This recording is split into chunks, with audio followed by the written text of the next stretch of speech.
Hai youthful, buat kamu generasi milenial yang mau berpikir cerdas, udah bener dengerin video ini. Maaf, buat kamu yang kerohanian, yang alergi terhadap kata sukses, skip aja ya. Video ini saya kasih judul Sukses Tidak Dosa. Ingat dan perlu disadari bahwa kita masih hidup di dua dimensi. Yang saya maksud hidup di dua dimensi, yang pertama yaitu hidup di alam natural atau alam jasmaniah. Dimensi yang kedua yaitu hidup di alam rohaniah. Kali ini saya mau sampaikan hal-hal kehidupan yang di alam jasmaniah. Di zaman digital ini kita harus hidup berpikir dengan cerdas, yaitu tidak hanya berpikir seperti orang dahulu katakan. Harus berpikir out of the box, tetapi yang seharusnya renew our mindset terlebih dahulu agar dapat men-zoom in ke dalam mindset kita dan men-zoom out pandangan kita semakin luas sudut pandangnya dan melihat lebih detail. Berpikir dengan cerdas seperti yang dapat dilakukan oleh smartphone. Berkembang terus dan terus akan diperbaharui. Sejalan dengan perkembangan teknologi. Ikuti zaman. Kalau tidak, kamu akan digilas oleh perubahan zaman itu sendiri. Contoh, seperti yang sudah kita ketahui bersama, Nokia kurang apanya? Sudah sangat merajai dunia handphone. Dari anak-anak sampai kakek nenek, handphonenya Nokia. Digilas oleh BlackBerry. BlackBerry gak tahan lama dilibas oleh Android. Begitu juga Ramayana, Matahari, Giant, tumbang terkena imbasnya oleh generasi milenial yang menggunakan kemajuan teknologi di era digital ini. Dengan online shopnya seperti Lazada, Shopee, dan Tokopedia. Begitu juga dunia wisata, travel agent dilibas oleh Traveloka. Untuk itu, renew your mindset. Berubahlah pola pikir kamu guys.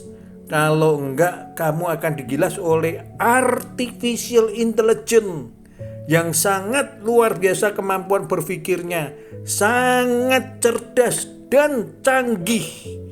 Bisa jadi takkan tertandingi.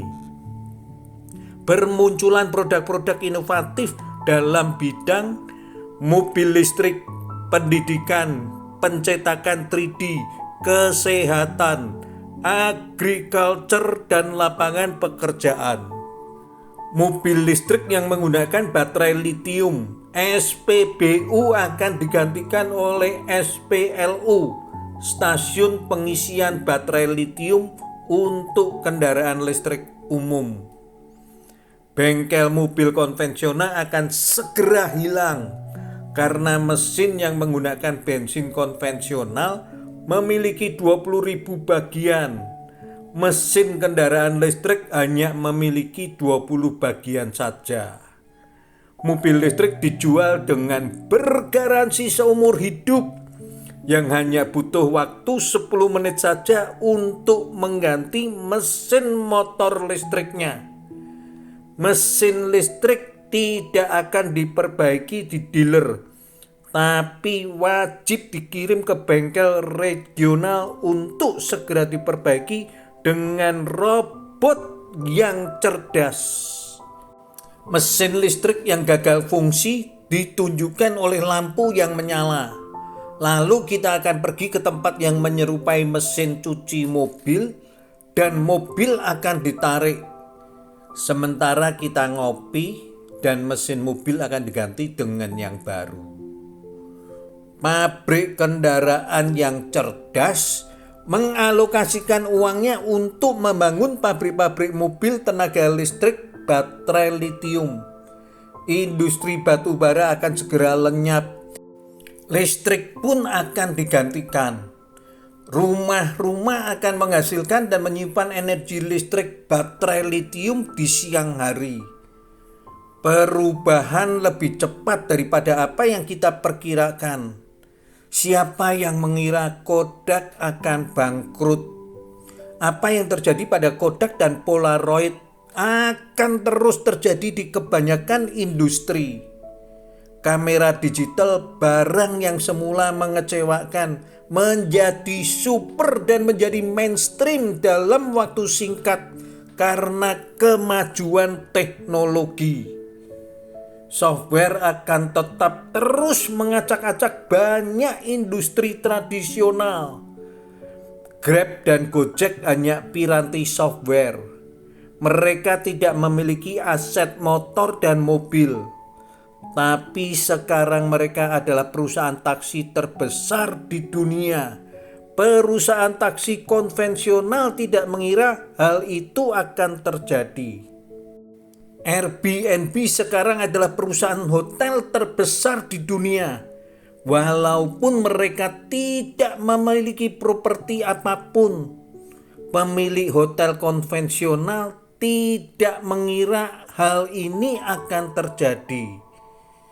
Kita bisa memperoleh nasihat hukum dalam hitungan detik untuk hal-hal dasar dengan artificial intelligence. Kanker terdiagnosa 4 kali lebih akurat dibandingkan dokter manusia. Software dapat mengenali wajah jauh lebih baik daripada manusia. Hal ini telah digunakan di supermarket di Tiongkok. Mereka belanja tidak perlu membawa uang tunai. Kartu kredit udah nggak ngetren lagi. Nggak perlu bawa smartphone lagi untuk men-scan barcode. Hanya dengan mengenali wajah kamu, guys. Kedepan komputer akan lebih cerdas dari manusia. Mobil tanpa driver di tahun-tahun ke depan, kita tidak perlu sopir lagi. Karena kita akan memanggil mobil dengan telepon. Mobil itu akan muncul di lokasi dan mengantarkan kita ke tempat tujuan. Tidak perlu bingung memarkir mobil itu. Kita hanya akan membayar jarak tempuh dan kita dapat tetap produktif selama naik mobil. Hal ini akan mengubah tata kota karena kita hanya perlu mobil 90% lebih sedikit. Lahan-lahan parkir bisa jadi taman-taman kota. Mobil tanpa sopir, angka kecelakaan akan turun. Ini akan menyelamatkan jutaan nyawa setiap tahunnya. Perusahaan mobil tak diragukan lagi akan menjadi bangkrut. Perusahaan mobil tradisional hanya mencoba pendekatan evolusioner dan hanya berusaha membuat mobil yang lebih baik dan melakukan pendekatan revolusioner dan membangun komputer di atas roda. Perusahaan asuransi akan mengalami kesulitan masif. Tanpa kecelakaan, biaya akan menjadi lebih murah. Real estate akan berubah. Jika orang bisa bekerja pulang pergi, mereka akan tinggal di tempat yang jauh untuk hidup di lingkungan yang lebih terjangkau dan lebih menyenangkan. Mobil listrik akan segera menjadi mainstream pada tahun 2030-an. Kota menjadi tidak berisik karena semua mobil baru akan menggunakan tenaga listrik baterai litium. Kota juga akan memiliki udara yang lebih bersih. Listrik akan menjadi sangat murah, lingkungan bersih dan lebih sehat. Teknologi tidak akan bisa dibendung. TV dan koran akan mati dengan sendirinya. Siapa sekarang yang baca koran? Siapa sekarang yang nonton TV?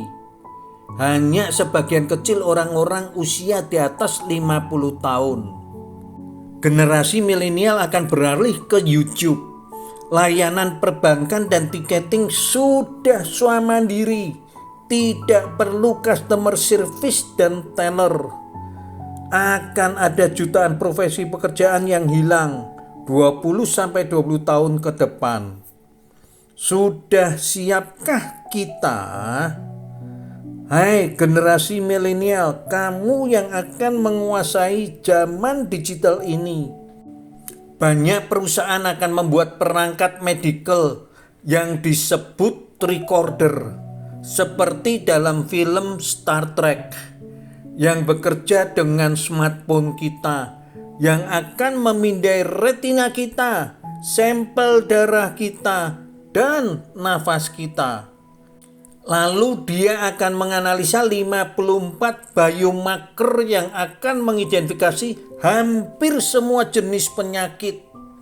Saat ini sudah terdapat lusinan aplikasi smartphone untuk tujuan kesehatan. Di zaman digital jangan berpikir seperti di zaman manusia purba. Di zaman digital akan didominasi oleh generasi milenial. Tuhan menciptakan manusia kreatif. Silahkan gunakan free will Anda. Jesus Christ love you.